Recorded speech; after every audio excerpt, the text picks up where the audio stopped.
Yesterday, you showed your hands to about a dozen people, and you did not decide to do it once. You handed over a card. You passed something across a table. You pointed at a shelf. You held a cup while you were talking. You gestured while you were explaining something. You rested them in your lap while somebody else spoke. And every one of those people looked, because hands move, and the human eye is built to follow movement. That is what makes hands different from everything else you wear. You choose when to show your face. You check it in the mirror before you leave. Your outfit you assembled on purpose. But your hands are simply out all day, presenting themselves, without a single decision being made about them. And on those hands is the one thing you own that you have never taken off. Because that is what a ring is. It is the only object most of us wear continuously, through decades, through washing up, through sleep, through every single day since the day it went on. You have not chosen it in the morning. You have not compared it against anything. It just stayed. Meanwhile, the hand underneath it changed.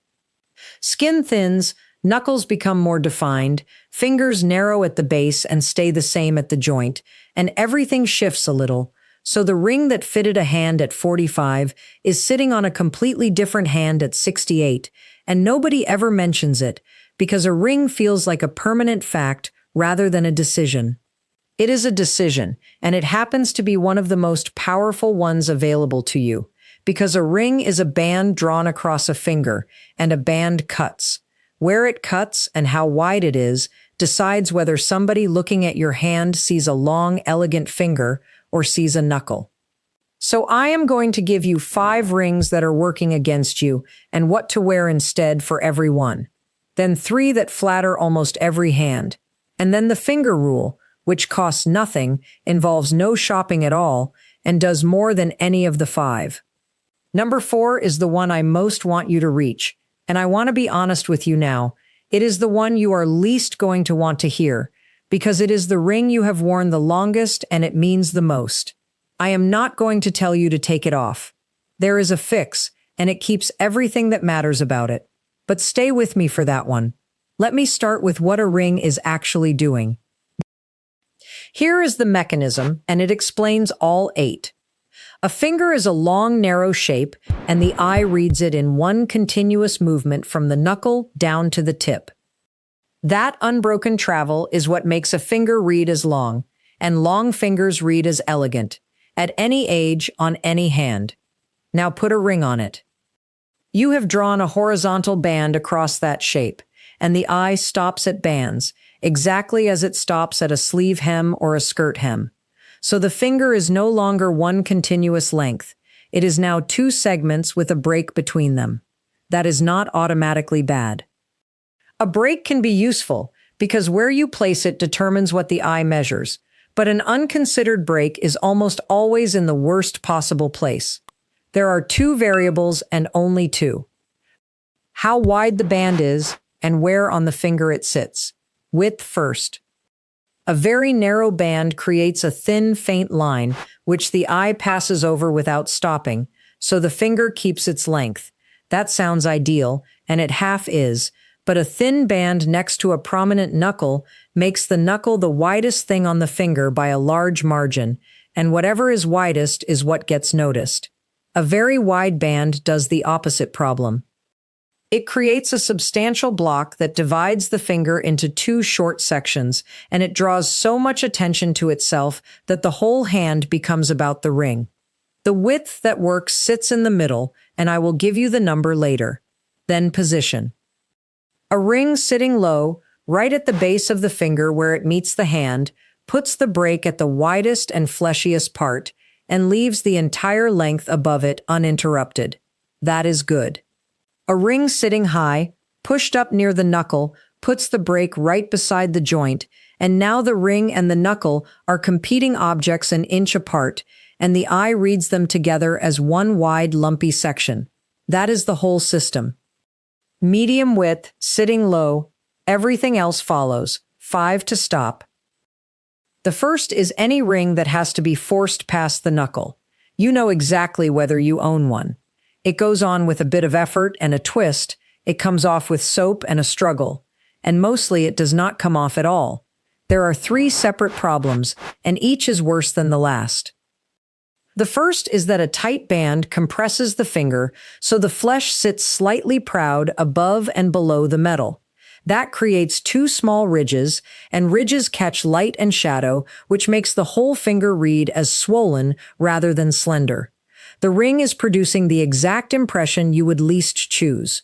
The second is proportion. A ring that only just clears the knuckle is by definition sized to the joint rather than to the finger, which means once it settles at the base, it is loose there and tight at the top. So it rides upward all day and ends up sitting exactly where I said not to put it, right beside the knuckle. And the third is the one that costs you most. A ring you cannot remove is a ring you cannot reassess. It becomes furniture. You stop seeing it entirely, and so does the possibility of changing anything about it. There is also a practical matter worth saying plainly. Fingers swell with heat, with salt, with medication, with the time of day. A ring that is already tight in the morning can become genuinely uncomfortable by the evening, and that is worth attending to for reasons that have nothing to do with how it looks. The fix is not a new ring. It is resizing, and it costs very little. A jeweler will size a plain band for the price of a decent lunch. And if the knuckle is genuinely the obstacle, ask about arthritic shanks, or a hinged shank, which is a small hinge in the band that opens to clear the joint and closes to sit properly at the base. Most women have never heard of them, and every good jeweler fits them. That single alteration puts the ring where it should sit and lets you take it off again. The second is the very thin band worn on its own.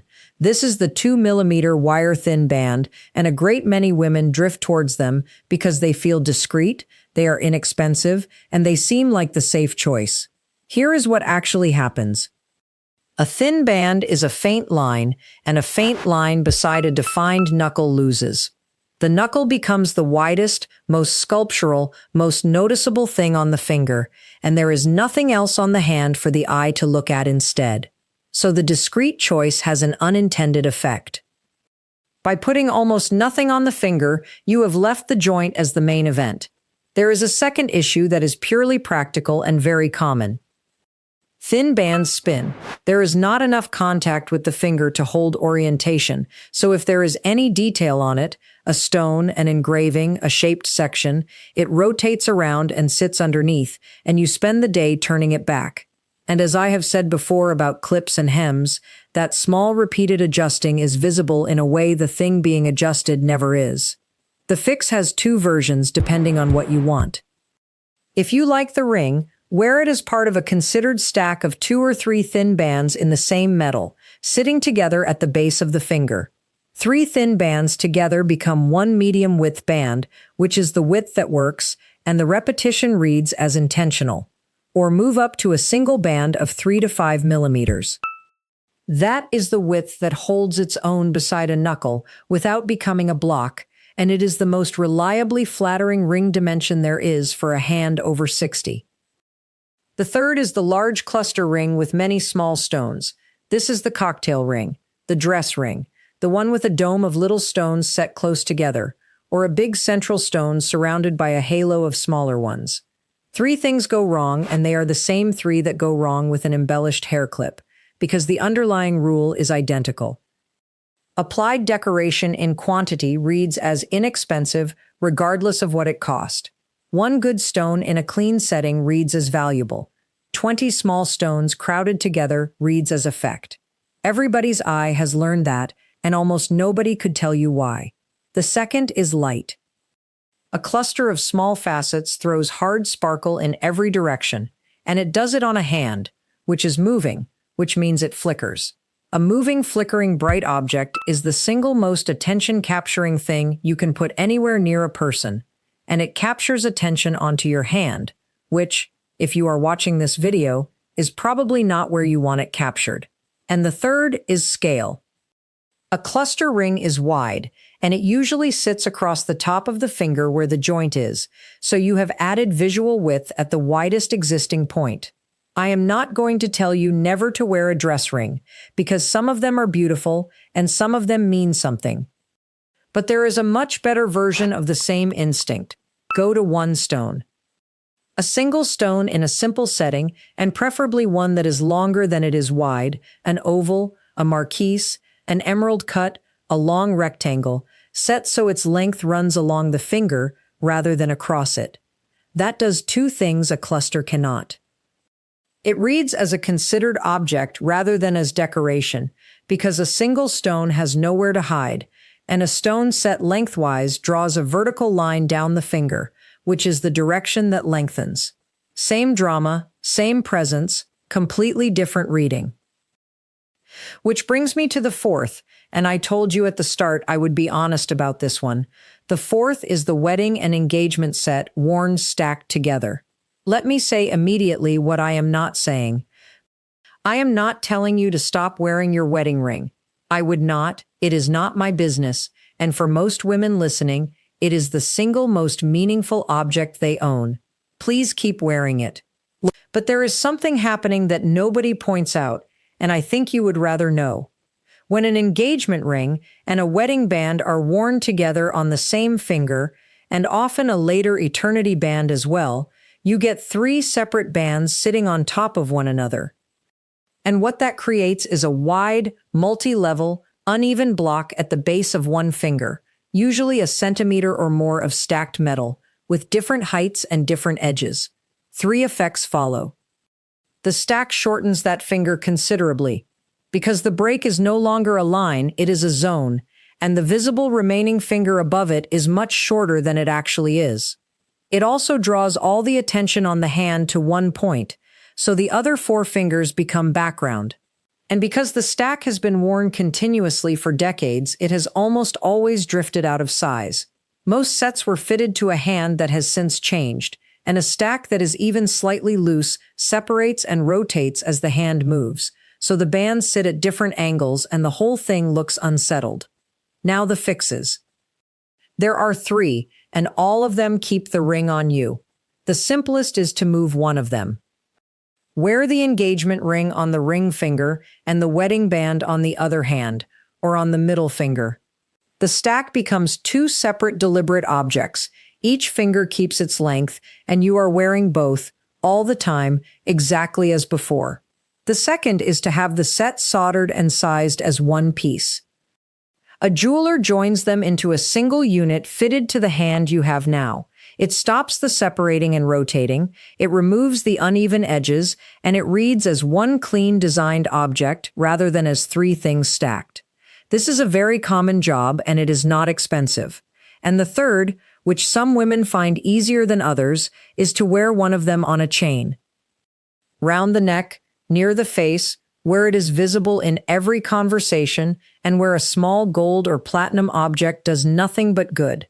If a ring has become genuinely uncomfortable, or if the knuckle has made it impossible, this is not a compromise.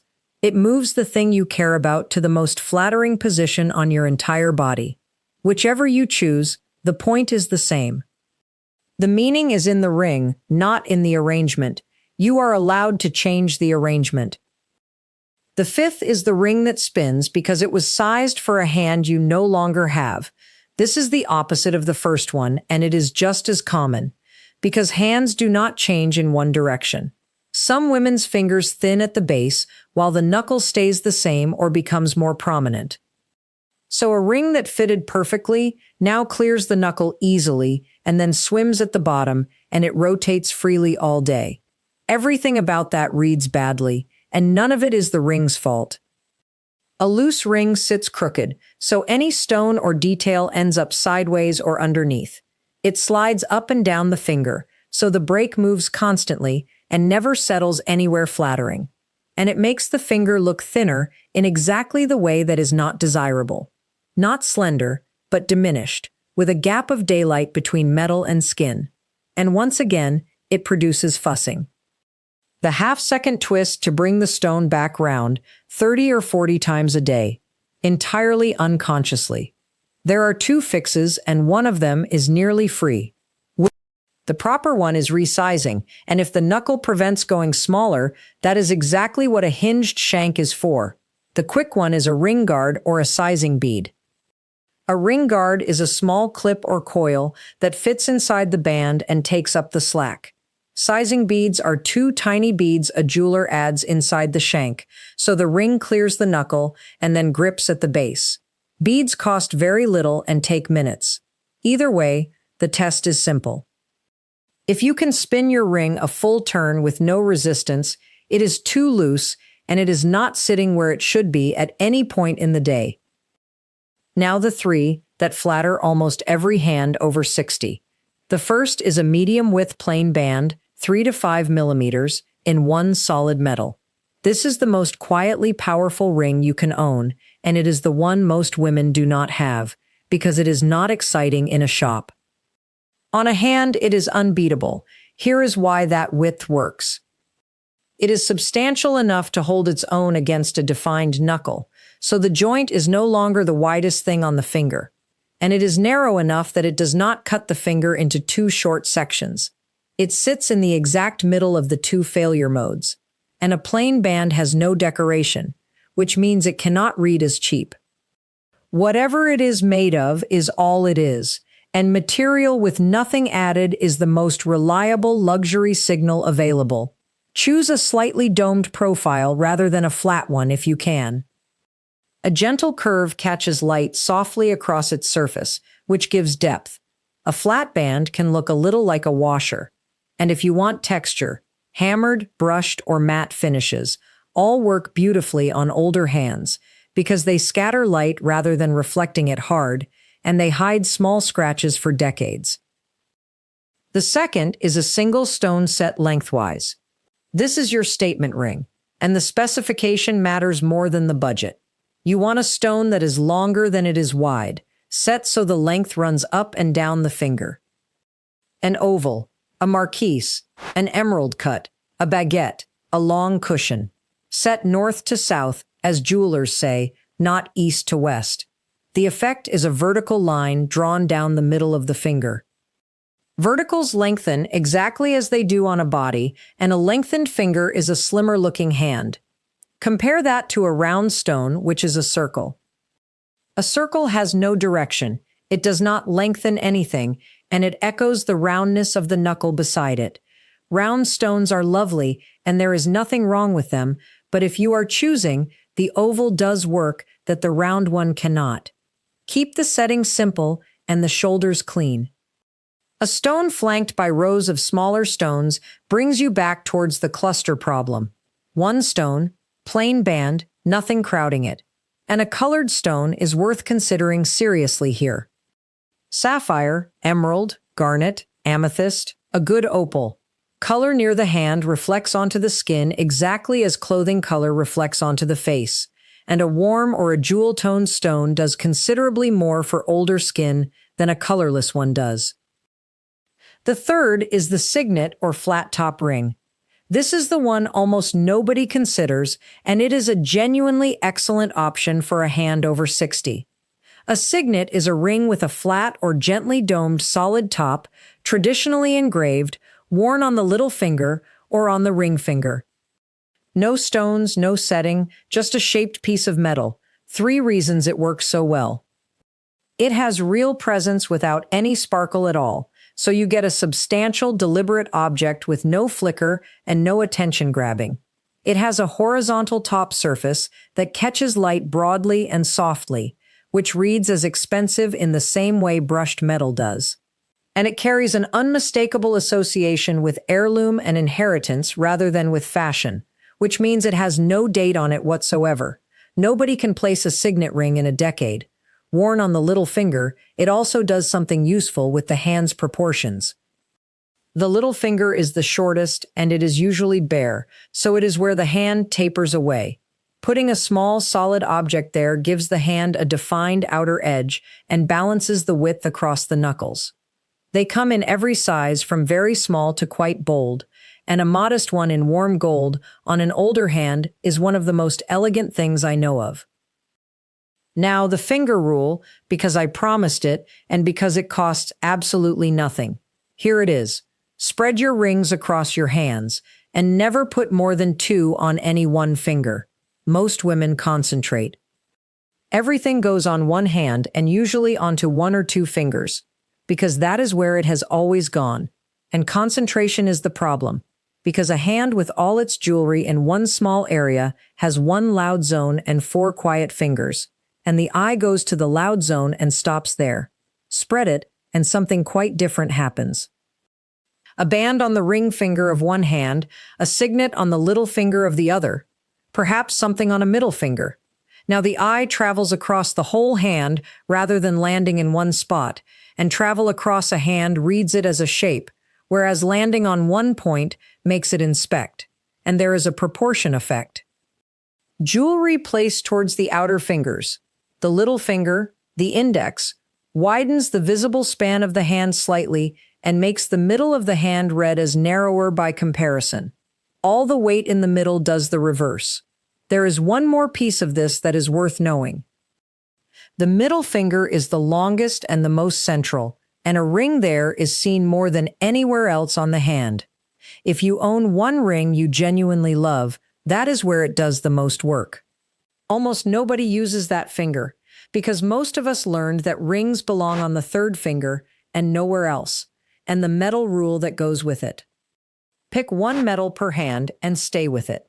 Mixing gold and silver on the same hand is currently fashionable, and it is a difficult look to land, because it needs the pieces to be visibly designed to go together.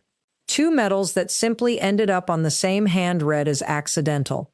One metal per hand always reads as chosen. Match that metal to your watch and to whatever you wear at your neck, and the whole thing reads as a decision rather than an accumulation. So let me bring all of it together. A ring is a band drawn across a finger, and a band cuts. Two variables decide everything: how wide it is and where it sits. Medium width, sitting low at the base, is the answer almost every time. The 5 to stop. Anything you have to force past the knuckle, which compresses the finger, rides up beside the joint, and cannot be reassessed because it never comes off. Resize it, and ask about a hinged shank if the knuckle is the obstacle. The single very thin band which loses to your knuckle and spins all day, stack 3 or move up to 3 to 5 millimeters. The cluster ring with many small stones, which reads as applied decoration, flickers on a moving hand, and adds width at the widest point, go to one stone, set lengthwise. The wedding set worn as a stack, which shortens the finger and drifts out of size, separate it across two hands, or have it soldered and resized as one piece, or move one piece to a chain at your neck. And the ring that spins because it was sized for a different hand, resizing, a ring guard, or sizing beads, the 3 that work. A plain medium-width band, 3 to 5 millimeters, slightly domed, in one solid metal. A single stone longer than it is wide, set north to south, on clean shoulders, and consider a colored one. And the signet or flat-top ring, which has presence without sparkle, catches light softly, and carries no date at all, and the finger rule, which is free. Spread across both hands, never more than 2 on one finger, weight towards the outer fingers, and 1 metal per hand. Now the last thing, and it is the reason this one is worth doing tonight. Nearly everything on that list is an adjustment, rather than a purchase. Resize the tight one, move one band to the other hand, turn the stack into a single soldered piece, put a signet on the little finger, spread what you already own across 10 fingers instead of 2. And I keep coming back to the same thing, which is that hands get almost nothing. We spend 30 years on our faces and about 4 seconds a day on the part of us that is in front of other people constantly, moving, in every conversation, in every photograph, on every table. The rings on them have been there so long they stopped being choices. They are the only thing you own that you have genuinely never reconsidered. And that is not carelessness. It is that nobody has ever suggested a ring was something you were allowed to reconsider. You are allowed. The meaning stays exactly where it is. So tonight, take them all off, put them on the table, and look at them for the first time in about 20 years. Then put them back on differently. Tell me in the comments whether you can spin any of yours a full turn. because I suspect a great many of you have just tried it and found out. And tell me if you have ever worn a ring on your middle finger, because almost nobody has, and it is the one I would most like you to try. Subscribe if this was useful, because I make these for women who would rather adjust 5 things tonight than be told to accept anything. I will see you in the next one.